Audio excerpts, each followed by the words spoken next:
بسم اللہ الرحمن الرحیم۔ جنتی عورت کون ہے؟ اچھی عورت کیسے بنے گی؟ کوئی زیادہ بڑے کام نہیں کرنے پڑتے، شریعت مطہرہ پر عمل کر لیا جائے تو وہ عورت جنتی ہے۔ اور جو عورت شریعت مطہرہ پر عمل کرتی ہے اس کی اپنی زندگی بھی سکون والی گزرتی ہے، اور اس کے ارد گرد رہنے والے یعنی اس کا شوہر، اس کے بچے، وہ بھی پرسکون رہتے ہیں اور وہ اپنے بچوں کی اچھی تربیت کرتی ہے۔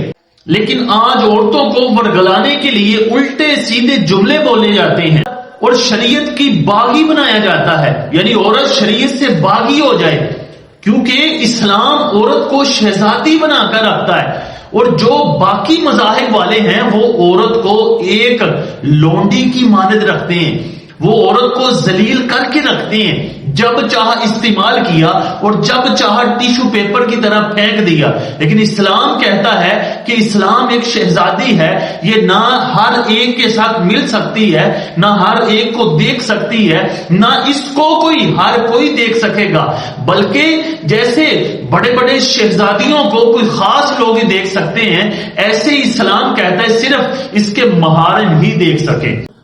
آج کے دور میں اگر عورت یہ حدیث یاد رکھ لے جو میں آپ کو سنانے لگا ہوں تو وہ عورت اپنے لیے جنت بنا سکتی ہے۔ حضرت ام سلمہ رضی اللہ تعالی عنہ فرماتی ہیں کہ نبی علیہ السلام نے فرمایا، اگر عورت کی اس حال میں موت ہوئی، عورت اس دنیا سے گئی اس حال میں کہ اس کا شوہر اس سے راضی ہے، تو وہ عورت جنتی ہے، تو اللہ تعالیٰ اسے جنت عطا فرمائے گا۔ یعنی اگر شوہر کو راضی رکھا، لیکن ایک بات یاد رکھنا کہ اگر شوہر غلط مطالبے کرے، یعنی خلاف شرع کرے، بے پردگی کا کہے یا کوئی اور غلط بات کہے، اس کی وہ بات ماننا ضروری نہیں۔